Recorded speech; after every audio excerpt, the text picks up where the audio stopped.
10वीचा निकाल हातात मिळाला आहे आणि त्यावरती वेगळ्याच खुणा दिसत आहेत, तर घाबरून जाऊ नका. तर बोर्डाने यासाठी परिपत्रकच काढलेलं आहे आणि या खुणांचा अर्थ काय ते समजावून सांगितलेलं आहे.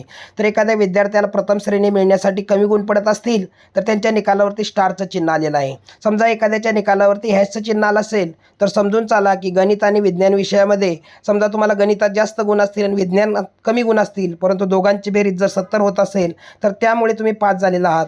त्याचबरोबर मराठी, हिंदी, इंग्रजी अशा 3 भाषांमध्ये एकूण गुण 105 असतील म्हणून ते हॅश चिन्ह आलेलं असेल.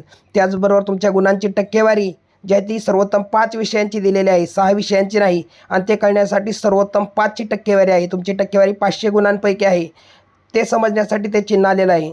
त्याचबरोबर तुम्हाला क्रीडा, स्काउट अशांचे जर अतिरिक्त गुण दिलेले असतील तर त्यासाठी देखील तुमच्यावरती डॉलरसारखं किंवा @ चिन्ह आलेलं असेल. असा बोर्डाने परिपत्रकानुसार खुलासा केलेला आहे. तर घाबरून जाऊ नका. अशीच नवनवीन शैक्षणिक माहिती पाहण्यासाठी आमच्या चॅनलला लाईक करा, सबस्क्राईब करा.